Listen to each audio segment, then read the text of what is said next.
Hello, everyone. We are so happy that you can join us today for our webinar, Harnessing Innovation, How MAKLab is Accelerating Progress for Health Services. My name is Megan Ivankovich, and I'm the Senior Learning Director for the USAID-funded Momentum Knowledge Accelerator with Population Reference Bureau, or PRB. Today's webinar is hosted by the Momentum Knowledge Accelerator. Momentum Knowledge Accelerator is part of the Momentum flagship suite of integrated projects aimed at accelerating improvements in maternal, newborn, and child health, nutrition and voluntary family planning, and reproductive health. Momentum Knowledge Accelerator serves as the connector across the suite of projects by building systems and creating tools for sharing data and information to advance learning and better achieve momentum objectives. Today, we're excited to share more about one of the services Momentum Knowledge Accelerator offers, Momentum. The Measurement, Adaptive Learning, and Knowledge Management Lab, or MAKLab, offers specialized on-demand technical support to the Momentum projects. Considered Momentum's innovation lab, MAKLab is a unique mechanism designed to identify and spread promising solutions to complex challenges that enhance and sustain access to quality, equitable health services across the globe. During this webinar, you'll gain an in-depth understanding of how MAKLab operates and learn about 3 product solutions that have emerged from MAKLab that might be relevant to your work. Our expert speakers will provide an overview of why and how these resources were created and share real-world examples of how they've been effectively used in various contexts. We have an exciting panel of speakers that includes Adam Lindsley from Momentum Knowledge Accelerator, Elon Ebling and Emily Grappa from Momentum Routine Immunization Transformation and Equity, and Farhad Khan from Momentum Safe Surgery and Family Planning and Obstetrics. I am delighted to introduce our first speaker and my colleague on Momentum Knowledge Accelerator, Adam Lindsley. Adam is a senior project manager at Ariadne Labs, where he supports a portfolio of globally focused research and implementation projects across the primary healthcare and better birth teams. In this role, he manages Ariadne's portfolio of activities across the Momentum Knowledge Accelerator project, which includes Primary Impact and MAKLab. Adam also worked at the Clinton Health Access Initiative on projects throughout sub-Saharan Africa, ranging from health workforce, nutrition, and infectious diseases. He holds an MPH from Tulane, where he focused his studies on global health and development, and a Bachelor's of Science from DePaul University. So Adam, I'm going to pass it over to you. Thanks so much for that introduction, Meg. So I know that many of you might already be familiar with MAKLab, uh, but for those that aren't, I'm going to give a very quick overview. So what is MAKLab, you might be wondering? Well, as Meg said, we're Momentum's virtual learning laboratory. We accelerate the development and spread of emerging solutions across the suite of awards.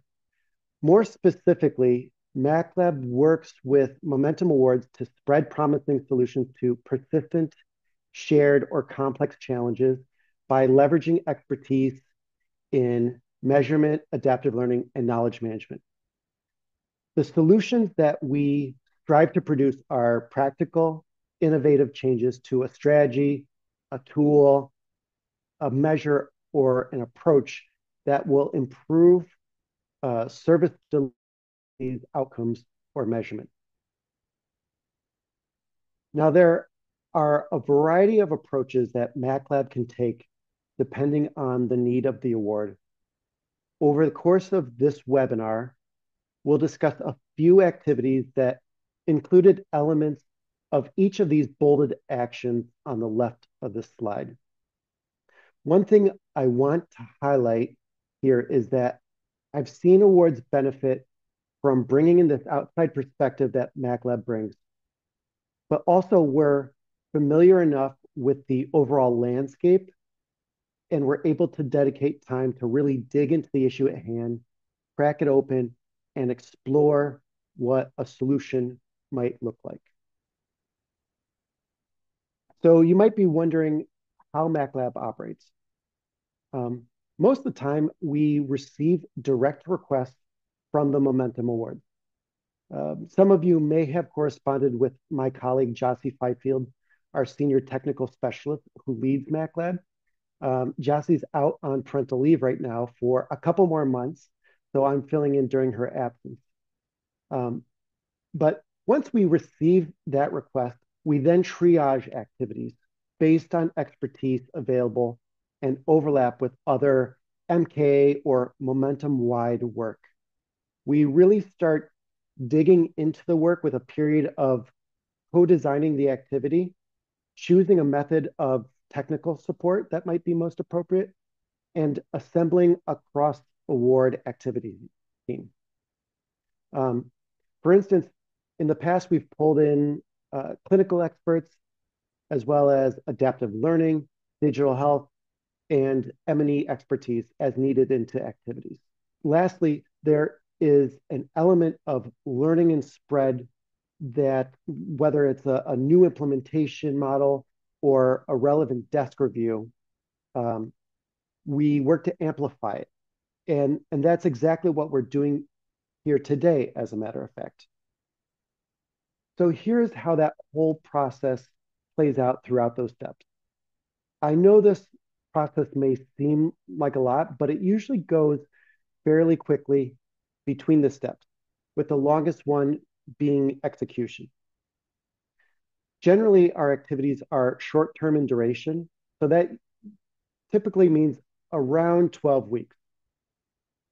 We also have an option to do what we call an accelerated response activity. This mechanism is meant to replicate a full MAKLab activity, but on a much smaller scale. So it has fewer individuals involved in eligibility assessment and less required documentation. And that's in order to meet a more rapid timeline. The duration of these accelerated responses are usually around 4 weeks. Now, as I mentioned, MAKLab expertise includes measurement, adaptive learning, knowledge management, and even implementation. We have a fair amount of experience across these technical support areas, so we're able to mobilize quickly and really delve into the work. An example would be a recent activity we completed with Momentum Country and Global Leadership, who wanted to understand the interaction between faith-based organizations and the delivery of primary healthcare in low-resource countries. We conducted a lit review to provide background information and a framework for further work that Momentum Country and Global Leadership faith engagement team was conducting on primary healthcare. This slide summarizes all of the activities we have done to date. Before we transition into some of the featured resources, I want to give a few details on what we do and we don't do. We must first ask ourselves if we can do the work. Do we have the technical capacity to provide a high quality product? And do we have the staff capacity to take on the activity at any given time? Also, the request must align with momentum goals. We also consider whether something duplicates effort. If another team, award, or staff person is working on the same or a similar activity, or if it's in an awards work plan, then it doesn't meet our eligibility criteria. But we're here to help Momentum Awards with determining eligible requests or thinking through what support you might need. You just need to contact us with your needs or challenges, and we can have a discussion whether they would be a good fit for MAKLab. The last thing I will note is that the services provided by the MAKLab and MK team, including MK staff time, they're offered at no cost to the awards. So don't let cost be a barrier. So let's get into some of the featured resources. The first resource we're going to discuss today is called the Documenting Adaptive Learning Toolkit. Now, adaptive learning is not a new concept. It's certainly a popular buzzword now, but we're really seeing a lot of confusion around how to do it and do it well. During a monitoring, evaluation, innovation, and learning working group webinar that was facilitated by our former MAKLab lead, Erin McCarville, in July of 2023. Participants from a few Momentum Awards highlighted examples of how they have implemented adaptive learning in their programs. But discussion, several panelists identified documentation of and communication about adaptive learning as a consistent challenge, in part due to the need for more standardized tools for documenting adaptive learning. So in this instance, MAKLab engaged these panelists after the webinar to learn more about their experiences and to see if an activity might be useful. In November of 2023, we began by designing and deploying a survey to understand the experience of award teams with documenting adaptive learning. In tandem, we completed a desk review during which we identified 31 templates or guidance documents for documenting quality improvement actions and activities related to adaptive learning. We then analyzed survey and desk review results and followed up with some key informant interviews to identify key users and needs for documenting adaptive learning, with the aim of identifying high utility tools to support documentation. We found that documentation tools are often scattered, lengthy, and not located in a single space.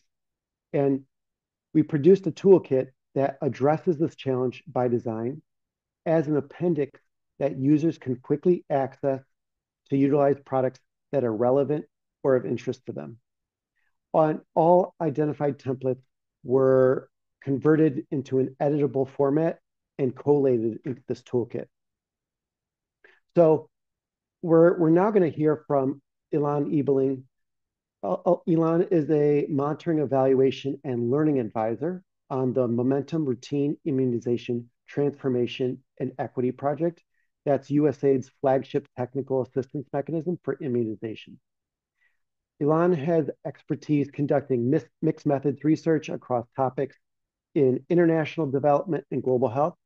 She enjoys working across teams to measure program impact and implement continuous adaptive learning practices.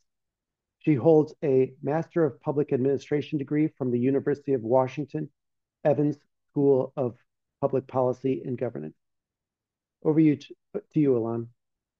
Great. Thanks so much, Adam, for that introduction. I'll be sharing an example today of applying adaptive learning on the Momentum Routine Immunization Transformation and Equity Project in the Eastern Europe region. And before I dive into more of the specifics around our adaptive learning approaches, I wanted to start off with some overall context about the project. So, although COVID-19 vaccines were introduced to the Eastern Europe region in 2020, vaccination rates were still really lagging 2 years later, with less than half of the population in our focus countries of Moldova, North Macedonia, and Serbia having received the full course of the vaccine. So it was in that context that USAID's E&E Bureau tasked the project with increasing vaccine uptake in the region. And the project focused on two key populations, which we identified as being not only particularly vulnerable to COVID, but also particularly vaccine hesitant. So the first of these was pregnant women, and the second was adults 45 years of age and older living with a chronic disease. These populations had a number of misconceptions about vaccine safety and had also received mixed messages from their medical providers, who themselves were also uncertain about the vaccine safety for these groups. So as a result, the project designed two interventions to address key behaviors for these populations. So the first was a continuing medical education training for medical professionals, including doctors, nurses, and pharmacists. And these were designed to increase provider knowledge about the COVID-19 vaccine safety for the key populations, and also to encourage them to recommend their patients that fall into those groups to get the vaccine. The second intervention was a series of collective engagement events designed and implemented in partnership with local NGOs to engage pregnant women and older adults with chronic diseases and encourage them to get the full course of the vaccine. These workshops were small group discussions and exercises that involved playing games and other interactive activities to learn about the importance of getting the vaccine. So as we began implementing these activities in our 3 focus countries, we pretty immediately started facing some challenges in terms of being able to rapidly capture and synthesize learnings. And this was due in large part to the pace of implementation of the project. So over the course of about 9 months, we held 65 CME trainings and 265 collective engagement events. Many times, implementing more than one event in one day and operating in a complex and rapidly changing environment. So rather on, kind of focusing on implementing full-scale rigorous evaluations, we really wanted to focus on how to continuously improve both the intervention design and process throughout implementation. But it was quite difficult to systematically capture these learnings from all the many facilitators who are implementing these activities across the 3 countries. So what we did as a project was to adapt an after action review template to a Google Sheet note-taking tool, one for the continuing medical education events and one for the collective engagement events. And we asked facilitators to fill these out after every event. So this tool kind of, incorporated all of the standard questions that you would ask in an after-action review. So things like what went well, what didn't go well, etc. And we sensitized this tool with our NGO partners, who then held sessions with facilitators to discuss with them the importance of filling out this tool and the importance of their input and reflections in being able to ultimately contribute to the effectiveness of our work and what we were trying to achieve as a project. And this adaptation in a spreadsheet format worked really well for our project because it allowed facilitators to quickly share their notes and reflections, which was really key given the number of responsibilities they had and the number of events that were taking place. And furthermore, the Google Sheet format allowed for real-time data collection that central staff could then immediately use to analyze what was happening in these activities. So a really great example of how different kind of standard adaptive learning resources can also be adapted to fit different specific project contexts and needs. And then finally, this note-taking tool, along with other quantitative and qualitative project data, was really key in guiding our project's ongoing adaptive learning processes. So this slide gives an overview of how our project implemented adaptive learning processes overall. So starting from the left with the implementation of our project interventions, the CME and CE activities, and then moving to the right, we gathered a variety of data from those activities, including project monitoring data, CME evaluations, a limited number of interviews with event participants, and then, of course, the data from the note-taking tool was really key. And so all of these outputs of that rapid data collection was then synthesized and used to inform regular team-wide data review meetings, as well as learning exchanges with CME trainers and CE facilitators. So through these sessions, we really tried to emphasize team problem solving, both within countries, but also across countries. And as a result, we came up with a number of strategy adaptations that then fed back into our program implementation. So there are a few examples listed on this slide of some of the more significant program adaptations. And so, for example, in Moldova, we really heard that it was critical to include influenza and measles vaccines. So we updated the CME training to include these. And then in Serbia, we really heard from the collective engagement participants that that including their family and friends was really critical to their decision making in deciding whether to get the COVID-19 vaccines. So we adapted those events to include family members and friends and partners of pregnant women and people with chronic diseases. And then finally, we shortened the CME course from its original length and provided a comprehensive FAQ document to help kind of smooth implementation of the CME course. So some of these adaptations happened, very quickly on the spot. Others happened within weeks, but it was really an iterative and continuous process where we had these adaptive learning mechanisms in place to be able to collect the real-time data, analyze it as a team, and then use it for action to improve project processes and implementation overall. Back to you, Adam. Thanks so much for that insight, Elon. For those in the audience, can you think of any ways to use the toolkit in your own work? If yes, put a 1 in the chat and tell us your idea, and we'll see some of the adaptations that might be helpful. All right, so the next activity we're going to discuss is called factors associated with uptake of immunization toolkits and guidance. Now, many immunization-related resources are created to address critical technical components of activities, but oftentimes these resources are not designed to provide information for the end user to facilitate adoption and implementation of the resource in practice. So as a result, gaps commonly exist between the information in a resource and what is needed to ensure its proper implementation. As a work plan activity last year, the Momentum Routine Immunization Transformation and Equity Project was examining immunization-related toolkits such as the WHO's zero-dose child toolkit to understand opportunities to improve their uptake and use.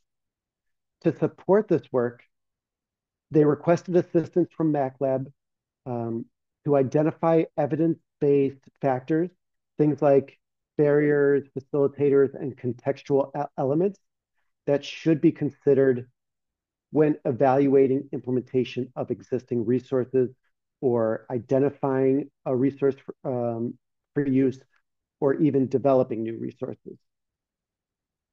MAKLab conducted this activity by first doing a desk review of gray and published literature related to the uptake and use of toolkits and guidance in low and middle income countries. We categorized the evidence gathered from the desk review into 5 constructs based on the Consolidated Framework for Implementation Research, or CFIR. Next, MAKLab interviewed key informants to ask about their experience implementing immunization-related resources to understand the factors that facilitated or limited implementation for them. MAKLab produced what we thought were an easy-to-read set of tables that summarized the findings from both the desk review and the key informant interviews. We organized those findings into 2 tables. The first was what to consider when choosing a resource, and the second was what to consider when implementing that resource. To talk about their use of this work, we have Emily Grappa. Emily is the Monitoring, Evaluation, Learning Director for Momentum Routine Immunization, Transformation, and Equity.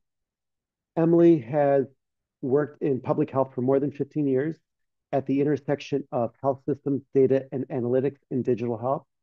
She enjoys using mixed methods approaches, tackling complex evaluations, and promoting data-driven action. Over to you, Emily. Great. Thanks, Adam. Hi, everyone. So, as part of our project, the Momentum Routine Immunization Transformation and Equity, as Adam mentioned, we work on a number of toolkits. So, sometimes supporting the use of existing toolkits, sometimes developing our own toolkits. So, that's why we reached out to MAKLab to come up with this resource about the factors that can help support the uptake of toolkits. So one of those toolkits that we have worked on is the Urban Immunization Toolkit that you see on the slide here. This toolkit was developed by the Urban Immunization Working Group in 2018 and is primarily intended for district level immunization managers as a supplementary resource to help tailor immunization strategies specifically for an urban context. It's organized based on the WHO reaching every district strategy, and it's intended to be really complementary to that guidance that many folks on the call may be familiar with. And it was developed primarily based on a desk review and some high-level inputs. So the challenge was that the actual use of this urban immunization toolkit was unknown. So our project partnered with the Urban Immunization Working Group on two objectives that you see here. First, to document lessons learned from using the toolkit and to apply a human-centered design lens to understand users' needs and map out use cases for the toolkit. We did this through two phases. So the first was global interviews to document experiences with using or not using the toolkit. And then the second phase was country level co-creation workshops. These were held in Nigeria, really to identify pathways for addressing the needs of urban health immunization stakeholders using this toolkit as a key resource. And the intended outputs of this work were recommendations for improving the toolkit and developing or revising one or two modules of the toolkit based on the results. So the MAKLab resource that Adam introduced on facts associated with uptake of immunization tools and guidance outlines four key considerations for designing or selecting a resource. So those are the four you see on the slide here: effectiveness, adaptable to local input, value added or relative value, and ease of use. On a utilisé la ressource MAKLab dans ces quatre domaines comme un cadre conceptuel pour nos activités et nos questions de recherche et pour guider nos outils de collecte de données et notre analyse. Diapo suivante. Pour vous donner un aperçu de l'enquête et un exemple spécifique dans le cadre de cette recherche, on a élaboré une enquête pour...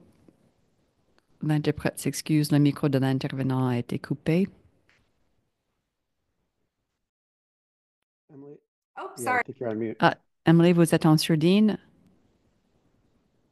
Sorry, Adam. It looks like Désolé, you got Adam. muted. I'll Oui, restart on pardon, this je one. vais recommencer avec cette diapo. So as part of our research, Dans le cadre de we notre developed a recherche, on a survey élaboré une to enquête pour understand mieux comprendre immunization stakeholders' perceptions and les experiences perceptions in using and de la adapting the vaccination urban par immunization les parties toolkit. prenantes de leurs expériences dans l'utilisation et The l'adaptation survey de la boîte à outils questions en that we milieu urbain. developed Les were questions de informed by the l'enquête qu'on a MAKLab élaborées framework ont été with guidées par le statements cadre related de to each of those framework MAKLab domains. So you avec can les see those on the déclarations slide liées à here. chacun de And these formed the survey ces questions. quatre So domaines. participants Et vous pouvez rated their voir level ici of que les agreement participants with ont each donné un statement on score a à 1 leur to 5 degré Likert scale. d'accord avec There were une also some échelle de 1 à open-ended 5. questions Il y avait for aussi des respondents to questions reflect on ouvertes their où les experiences with the répondants pourraient toolkit. partager leurs So in the expériences avec first l'utilisation de phase, cette boîte à we had outils. Dans la 24 première phase, on a eu respondents to the 23 survey who were development répondants, partners and government staff from 8 les partenaires de countries. développement et And in the les second fonctionnaires phase, des we had gouvernements des 8 44 pays. Et dans la deuxième respondents phase, who on a eu were 44 co-creation workshop répondants qui étaient des participants participants dans from les ateliers de two local co-création government areas in avec Nigeria. les deux So we analyzed this survey régions data locales along with gouvernementales au Nigeria. On a additional analysé les données de in-depth cette enquête qualitative data avec collection that we did d'autres in données Nigeria collectées, that included several des données hand-on interviews, focus group qualitatives discussions, and co-creation provenant des workshops, entretiens, des groupes de and synthesized discussion all this focus et data des to ateliers de develop co-création some et a key fait une synthèse de toutes ces recommendations données pour élaborer that you quelques can also see on the recommandations next clés. slide. Diapo suivante. So this is really us Ceci est un aperçu de nos recommandations de haut niveau. On a 6 recommandations pour améliorer le contenu, l'adoption et l'utilisation de cette boîte à outils en milieu urbain. On a utilisé encore une fois les domaines élaborés par MAKLab pour organiser nos recommandations. Donc, on a des recommandations 1 à 4 sont liées directement à ces 4 facteurs qui ont un impact sur l'adoption de cette boîte à outils. En plus, dans notre recherche, on a identifié 2 facteurs supplémentaires qui ont un impact sur l'adoption de ces ressources comme les boîtes à outils, y compris l'itération, c'est-à-dire maintenir la boîte à outils comme un document vivant et actualisé. Et 6, l'accessibilité, rendre la boîte accessible à un public plus large, par exemple, par le biais d'autres langues, de développer cela dans d'autres langues. Maintenant, c'est disponible en anglais, en français, et aussi de vraiment faire une grande publicité de ce document. Et j'aimerais aussi souligner la 3e recommandation, valeur ajoutée. On nous a on nous a dit aussi que les répondants nous ont recommandé d'ajouter de nouveaux modules ou des thèmes dans les boîtes à outils. Par exemple, comment cibler les migrants ou collaborer davantage avec le secteur privé, utiliser les réseaux sociaux, les outils numériques, mettre en œuvre ces boîtes dans les zones de conflit ou dans d'autres zones concernées par ces crises. Et donc, notre phase suivante vise à suivre cette recommandation et d'élaborer et ajouter un 3e module lié plus précisément à l'engagement du secteur privé. Merci et à vous, Adam. Merci, Emily. Pour ceux dans notre auditoire, est-ce que vous pouvez penser à comment vous pourriez utiliser cette boîte à outils dans le cadre de votre propre travail? Si oui, mettez un 2 dans le chat et partagez vos idées avec nous. D'accord. La dernière ressource que nous allons examiner aujourd'hui, c'est une boîte à outils avec les outils d'apprentissage mixte. Diapo suivante. L'apprentissage mixte, c'est un processus de combiner 2 méthodes d'enseignement différentes dans un seul cours. Par exemple, un cours sur la COVID-19 avec l'accès élargi à l'Internet et à la technologie, ou la planification familiale liée avec les interventions chirurgicales plus sûres. Donc, nous appuyons cet effort pour améliorer l'équité, la qualité et la couverture dans la planification familiale.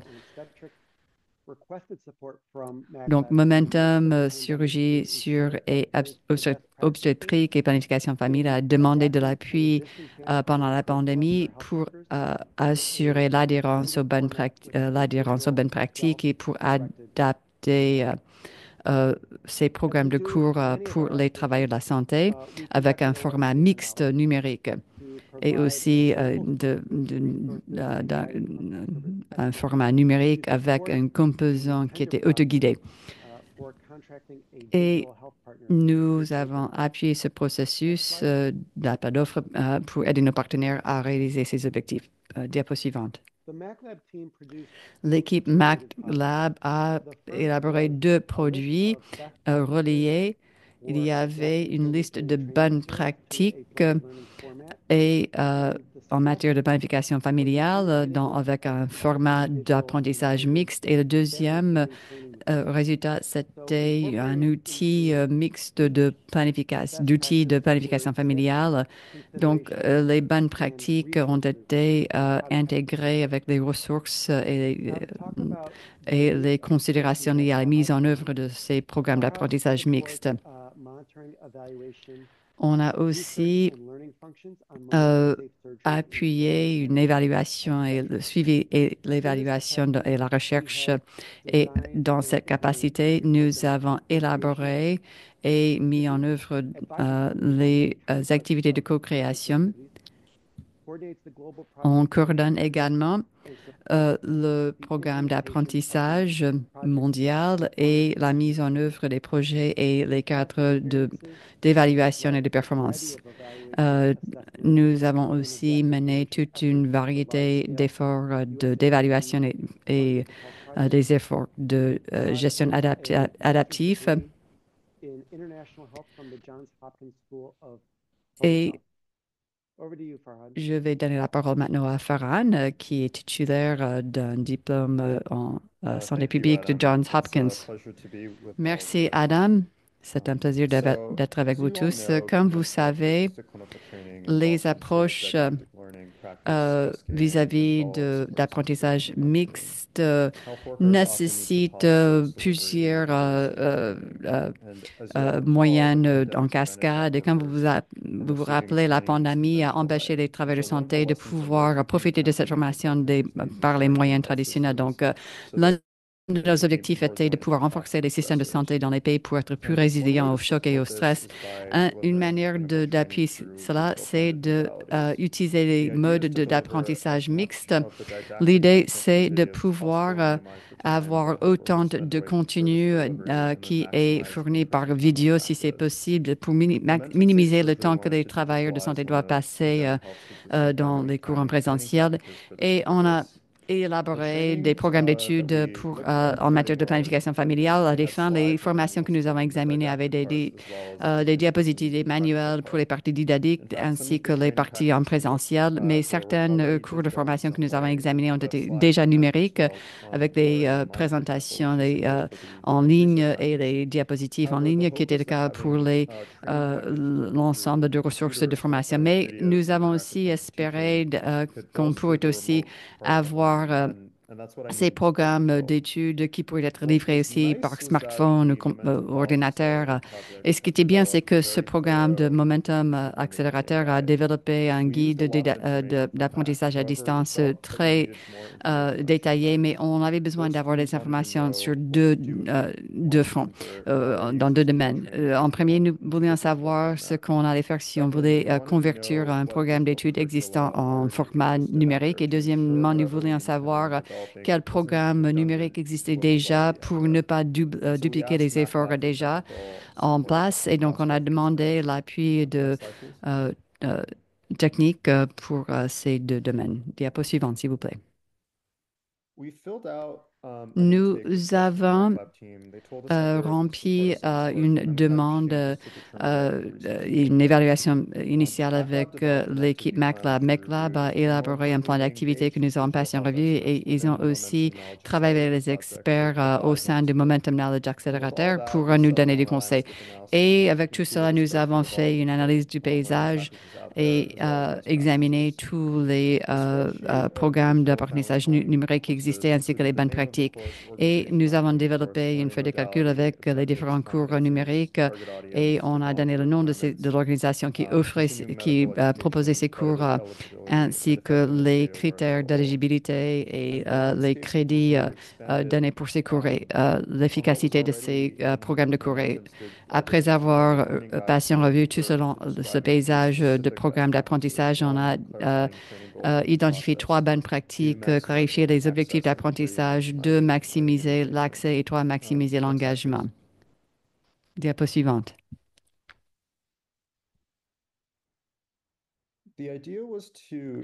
L'idée, c'était de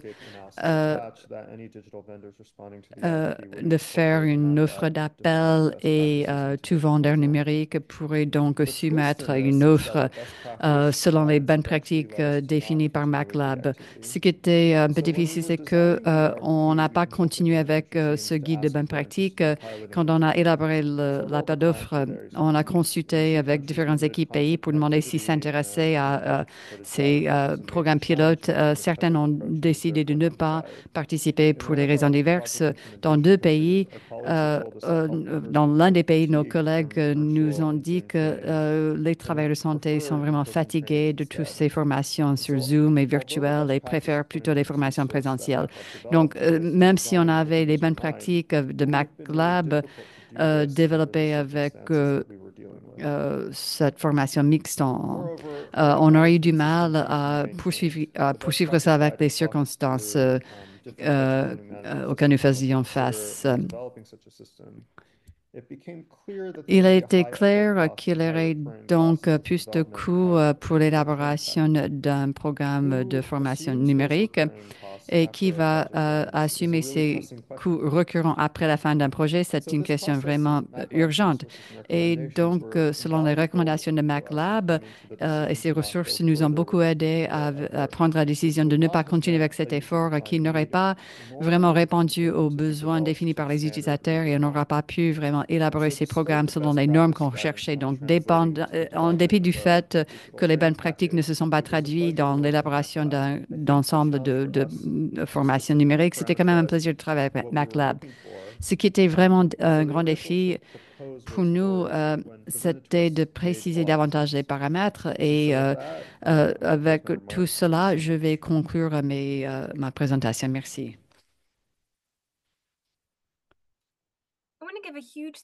Merci, un grand merci à chacun de nos intervenants. C'est vraiment très intéressant d'entendre comment ces ressources MAKLab ont eu un impact sur votre travail et les communautés dans lesquelles vous travaillez. Donc, avant de passer à notre discussion en table ronde, j'aimerais inviter notre auditoire à partager vos réflexions sur ces programme d'apprentissage mixte. Si vous pensez que vous pouvez utiliser ce document technique sur l'apprentissage mixte dans le cadre de votre propre travail, mettez un 3 dans le chat, s'il vous plaît, partagez vos idées. En voyant ces réponses, j'invite tous nos intervenants à allumer vos caméras et nous joindre pour une discussion en table ronde. J'ai quelques questions pour nos panélistes, mais aussi j'encourage notre auditoire à continuer à mettre vos questions dans le chat avec la fonction chat ou QA si vous avez des questions sur MAKLab ou les ressources que nous avons soulignées aujourd'hui. Comme noté, tous les outils que nous avons expliqués aujourd'hui sont disponibles sur le site web de Momentum.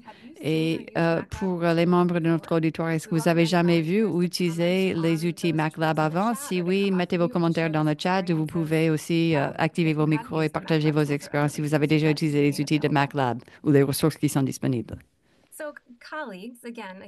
Chers collègues, encore une fois, un grand merci. C'était vraiment très bien d'entendre comment MAKLab a appuyé vos projets et que ces ressources ont vraiment été très utiles pour beaucoup de projets différents. J'ai quelques questions à vous poser et on va aussi voir s'il y a des questions dans le chat de notre auditoire. Ma première question, c'est pour Adam. Je suis curieuse de savoir quelle est la valeur ajoutée par MAKLab dans un environnement de collaboration comme Momentum. Merci, Meg. Je pense qu'il y a plusieurs éléments de valeur ajoutée. La première chose, quand j'imagine que tout le monde travaille sur ses propres projets, souvent on est très focalisé sur son travail au quotidien et il est parfois difficile de prendre un peu de recul et de consacrer ce temps aussi à vraiment comprendre quels sont les grands défis urgents. Je pense que la valeur ajoutée de MAKLab, c'est que nous pouvons travailler avec les bénéficiaires de ces fonds et on peut les aider à analyser la recherche et ce qu'on la recherche dit à propos d'un sujet particulier et de parler avec des experts et ensuite de compiler et faire une synthèse de toutes ces informations pour avoir quelque chose qui peut être utile à travers toutes ces subventions. Deuxième valeur ajoutée, c'est que MAKLab, selon la parapluie de Momentum Knowledge Accelerator, qui est conçu pour être le lien à travers ou parmi toutes ces subventions. Parce que souvent, nous sommes conscients des défis que nous avons en commun ou que nous partageons avec d'autres projets et parfois nous pouvons appliquer ces apprentissages à d'autres. Merci, Adam. J'aime bien ces idées et aussi si les autres intervenants ont des perspectives ou des commentaires supplémentaires à partager quant à la contribution de MAKLab à notre environnement de collaboration. Mais pas de pression. Hélène, oui, je voulais juste ajouter que ce qui est tellement intéressant par rapport à MAKLab, c'est que MAKLab est très visible pour beaucoup de subventions et donc le fait de pouvoir identifier ces défis en commun et ces thématiques partagées par ces différents projets afin de pouvoir faciliter davantage le partage de connaissances à travers les projets, c'est vraiment quelque chose qui revêt d'une valeur énorme. Merci. Ma question suivante, c'est pour tous les intervenants, donc vous pouvez répondre comme vous voulez, mais l'un des objectifs de ce webinaire, c'est de partager les outils élaborés par MAKLab qui pourraient être pertinents pour notre auditoire mondial, notre public mondial. Est-ce que vous avez des recommandations? Comment d'autres pour utiliser les outils que vous avez décrits aujourd'hui dans différents contextes? Je suis heureuse de commencer avec cette question. J'ai parlé de l'outil, les facteurs liés à l'adoption et l'utilisation de la boîte à outils de la vaccination. J'ai parlé de cela dans le contexte d'une boîte à outils pour la vaccination précise, mais je pense que cette ressource peut être appliquée à d'autres types de ressources et pas uniquement les boîtes à outils. C'est certainement très utile pour cela, mais aussi pour l'adoption et l'utilisation des documents de lignes directrices ou les directives ou tout ce que vous essayez de partager avec vos utilisateurs et aussi les facteurs que nous avons considérés dans l'évaluation de cette boîte à outils en milieu urbain. MAKLab, les ressources à des facteurs, euh, propose des facteurs qu'il faut prendre en compte lors de l'élaboration ou le choix d'une ressource, mais il y a aussi d'autres facteurs à prendre en compte dans la mise en œuvre d'une ressource, la formation, l'adoption par les utilisateurs, les messages efficaces, etc. Juste pour dire que ça, c'est seulement une partie de cet outil, mais il y a beaucoup de contenu très utile dans cette ressource. Et dans ce cas-là, c'est lié à la vaccination, mais il y a aussi ces facteurs, ces considérations peuvent s'appliquer également à d'autres domaines de la santé au-delà de la vaccination. Merci. Merci, Emily. Je suis heureux de répondre à la question aussi. Si vous pensez élaborer une formation numérique, que ce soit clinique ou pas, je recommande de lire les guides sur l'apprentissage mixte et à distance parce qu'il y a beaucoup de principes et de pratiques bien réfléchis dans ces guides. Et quand on développe n'importe quel outil, l'objectif, c'est que cet outil soit utilisé et durable. Et ce guide a beaucoup de principes et de bonnes pratiques qui pourraient favoriser cela aussi. Euh, les guides pourraient aussi vous donner les paramètres pour définir des partenariats. Et c'est ce que nous voulions faire quand nous avons euh, élaboré notre processus d'appel d'offres. Dans cette expérience, une leçon que j'ai tirée, c'est que ça ne devrait pas être poussé du haut vers le bas. Je pense qu'il faut être réactif vis-à-vis des parties prenantes et les besoins des pays. Comme le ministère de la Santé ou les associations professionnelles, on doit élaborer des programmes de cours qui vont prendre en compte leurs besoins. Et je pense que ça pourrait nécessiter beaucoup d'efforts pour numériser les programmes de formation et je pense que ces guides d'apprentissage mixte à distance fait vraiment un bon travail pour expliquer tout ce processus de numérisation. Et donc, on va vous envoyer un lien sur les ressources dont on a parlé aujourd'hui et aussi vers les autres boîtes à outils d'apprentissage qui ont été développées plus tôt dans le projet. Et donc, merci pour tout ceci. C'est tout un bel ensemble de ressources. D'autres commentaires à propos de comment ces outils pourraient être utilisés dans différentes circonstances ou contextes? Sinon, il ne nous reste plus que quelques minutes, mais je me demande, de la part des panélistes, quels sont certains des principes généraux, des bonnes pratiques qui peuvent découler des outils dont vous avez parlé aujourd'hui? Je peux commencer. Je pense qu'il y a plusieurs choses qui me viennent à l'esprit. euh, turn to note par taking rapport tool. à So successful for l'utilisation our de... particular Alors, project. pour nous, la prise So de the first notes, one is that ces we outils de prise really de notes, adapted etc., ont it to été a vraiment specific très réussis pour implementation nous. C'est parce qu'on context. a vraiment So really just adapté les thinking choses about, vers le okay, how contexte can we make d'adaptation. this Il faut vraiment as réfléchir accessible and à easy as comment est-ce qu'on peut faire possible en sorte que ce soit for the aussi folks who are accessible actually et aussi doing the facile que project possible à activities, utiliser while pour also les allowing personnes us to qui mettent en receive the œuvre real-time data les that we were activités hoping et for. en collectant en même temps les données From en temps one, réel qu'on then espère we also put obtenir. a lot of effort into Et aussi, socializing on s'est the vraiment tool's use, efforcé de project staff socialiser really talking with them about the importance of l'utilisation des outils their parmi les reflections effectifs. on Et how on a this pris fits en into our compte work, while leurs talking idées par about how the data rapport we au use succès de really notre travail, de translate parler that comment buy-in from euh, the folks who will be using the tool.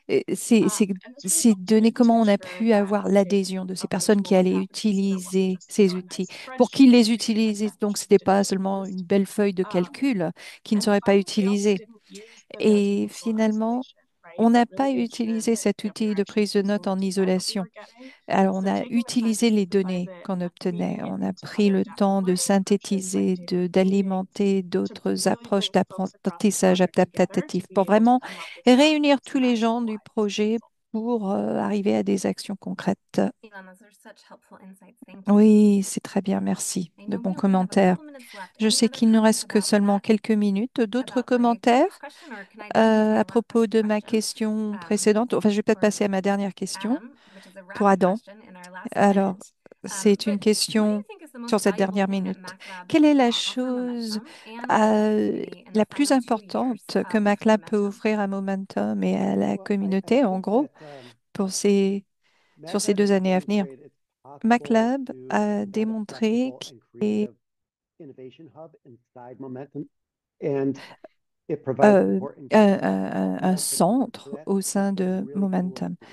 Et vraiment, But ça a été innovation vraiment is très not important de only voir about ceci. creating new Mais things, it's en about plus de la création de repackaging nouvelles choses, and c'est vraiment spreading interventions un that are effective. reconditionnement It's about taking that one d'innovations qui sont information efficaces, and de translating tirer des them leçons de ce qui a été fait et de into les traduire translating them with new information avec de and nouvelles new tools. informations et de So nouvelles I think expériences. Et MATLAB, with je pense que MATLAB drawing on its experience in measurement, tire adaptive learning, parti de and son knowledge management expérience innovation, sur la mesure, has the opportunity in the last 2 years l'apprentissage adaptatif, etc., to et support a eu cette projects as they opportunité sur continue to ces 2 dernières années, advance a that cette work. opportunité sur ces deux In dernières années abstract, peer d'appuyer reviewed des projets en publications, diffusant ces project prep, connaissances, um, en créant des abstraits, learn from experience la in préparation de conférences, measurement euh, consolidation, une lessons learned consolidation for des long-term mesures, evaluation, les enseignements tirés and pour making le the product suivi et from l'évaluation, et some de of MATLAB's créer previous activities un produit à relevant partir des beyond the Momentum activités scope. So I précédentes think de that those are MAKLab, all areas qui vont même that we can au-delà de pursue over l'ensemble des projets over the Momentum. coming year. Et c'est vraiment ce qu'on peut faire, essayer de faire sur Adam, I l'année know à we don't venir. have much time to discuss, Merci but beaucoup, also Adam. welcome other feedback on that question from Mais on n'a our pas beaucoup other de temps, mais Momentumors in terms of j'aimerais how entendre tous MAKLab les can best retours support you euh, during the à final two propos years de of ceci, implementation. par rapport à comment There's never MAKLab enough peut time vous for these soutenir au conversations, mieux. but I want to Et thank donc, on each n'a of our jamais assez panelists de for temps. their Mais je veux vraiment contributions to this remercier webinar. tous nos Thank you for how panélistes much pour you've leur taught me contribution. in the last Merci de hour. ce que vous m'avez And a appris, really hein, big thank you to sur our cette audience dernière for joining heure. us to learn Merci more à about notre MAKLab. audience de We'd nous really avoir like to rejoints ask pour each en of you savoir to un peu plus please sur take a moment MAKLab. and just Alors, tell on us what you voudrait que thought vous about preniez today's quelques instants webinar by completing the pour nous dire ce que vous evaluation. avez My pensé colleague de ce Jen is going to webinaire en link the remplissant evaluation in the chat right l'évaluation. now. Le lien a And été mis finally, we dans will le be chat sharing all à of the l'instant, materials by posting them si vous to pouvez the prendre Momentum quelques website. instants. And Et on we're va going to aussi send them out to afficher all of tous les you registered matériaux for this event today. sur le So with site that, web et on va please aussi les turn to envoyer you, and I wish you a individuellement à chaque fantastic personne qui a rest of your day. participé au webinaire aujourd'hui. Et je vous souhaite une très bonne continuation. Thank you, Merci beaucoup. everyone. Merci à Thanks, tous. everyone. Merci.